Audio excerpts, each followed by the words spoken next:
18ই জুলাই আমরা দেখেছি যে প্রাইভেট বিশ্ববিদ্যালয়ের ছাত্ররা, মাদ্রাসার ছাত্ররা সহ সারা দেশের সাধারণ মানুষ যখন নেমে এসেছে, বিশেষত প্রাইভেট বিশ্ববিদ্যালয়ে প্রচুর শিক্ষার্থী তখন আহত নিহত হয়েছে। ঢাকার বিভিন্ন পয়েন্টে, বাড্ডা, উত্তরা, মিরপুর, যাত্রাবাড়ি, এরকম ঢাকা সহ দেশের সব জায়গায় কিন্তু যখন নেমে এসেছিল পুলিশ কিন্তু নির্বিচারে গুলি চালিয়েছে সেই সময়। 18 তারিখ এবং 19 তারিখ পাশাপাশি যোগ দিয়েছিল ছাত্রলীগ, যুবলীগ সহ আওয়ামী লীগের সন্ত্রাসীরা, এবং সেই নির্বিচার গুলিতে আমাদের আন্দোলনকারীদের প্রচুর ছাত্র জনতা সেই সময় শহীদ হয়েছিলেন এবং আহত হয়েছিলেন।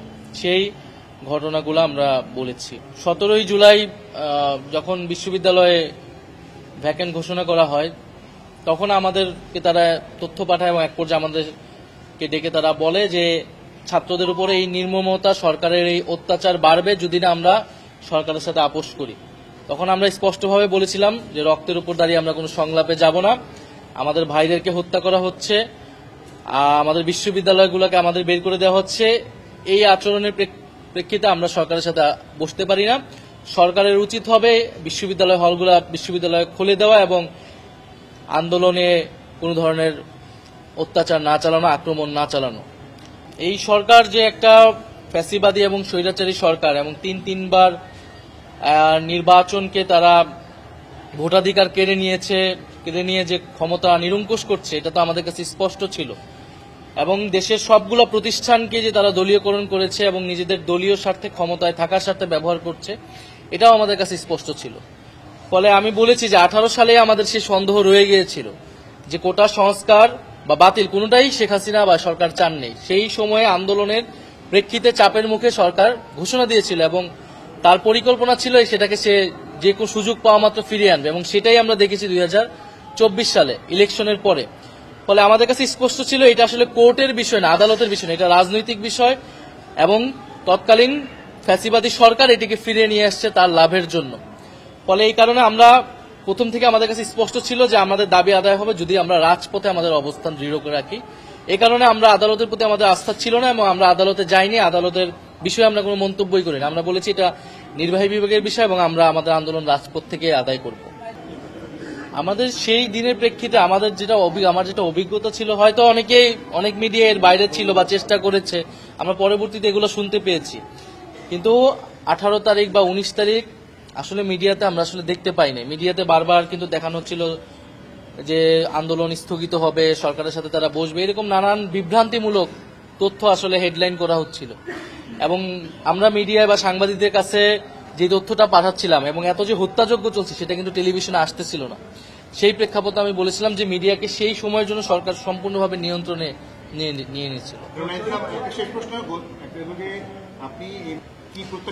প্রত্যাশা করি ন্যায় বিচার, যে এত মানুষ, এত আমাদের ভাই বোনেরা শহীদ হয়েছেন, আহত হয়েছেন, রক্ত দিয়েছেন, আমরা সকলেই ন্যায় বিচার পাব এবং যারা এই হত্যাকাণ্ডের সাথে জড়িত, আওয়ামী লীগ, পুলিশ সহ যারা জড়িত, তারা বিচারের আওতায় আসবেন, তাদের শাস্তি হবে এবং এই ন্যায় বিচার একটা নিদর্শন হয়ে থাকবে শুধু বাংলাদেশের জন্যই নয়, পৃথিবীর জন্য, যে যদি কেউ স্বৈর শাসন কায়েম করতে চায়, জনগণের উপরে আক্রমণ চালায়, জনগণকে হত্যা করে, তার পরিণতি আসলে কি হয়।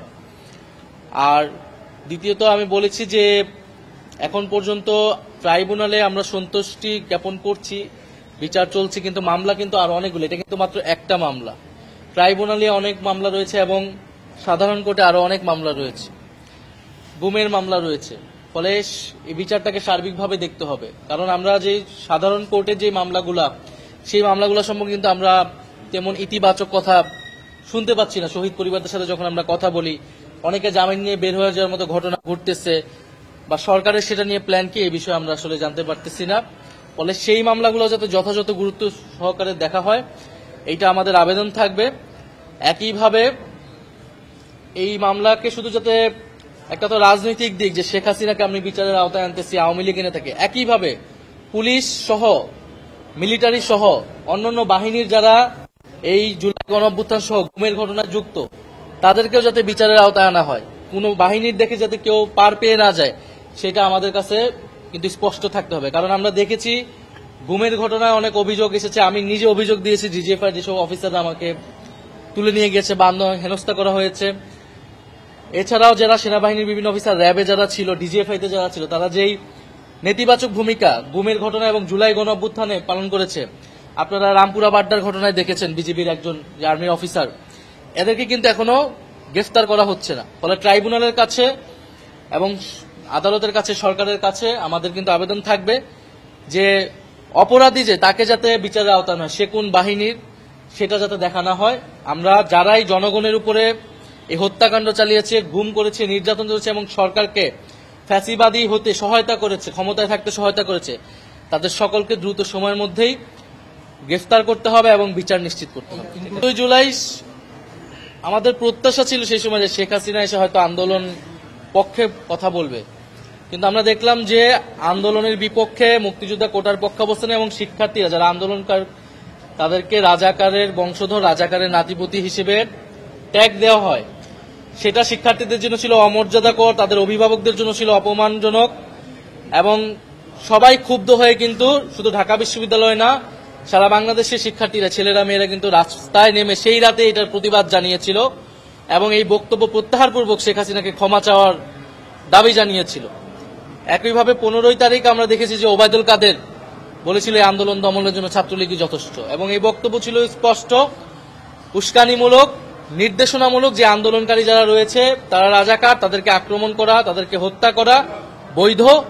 ফলে সেই প্রেক্ষিতে, সেই সূত্র ধরে কিন্তু 15 জুলাই আন্দোলনকারীদের উপরে, নারী শিক্ষার্থীদের উপর ব্যাপক হামলা চালানো হয়।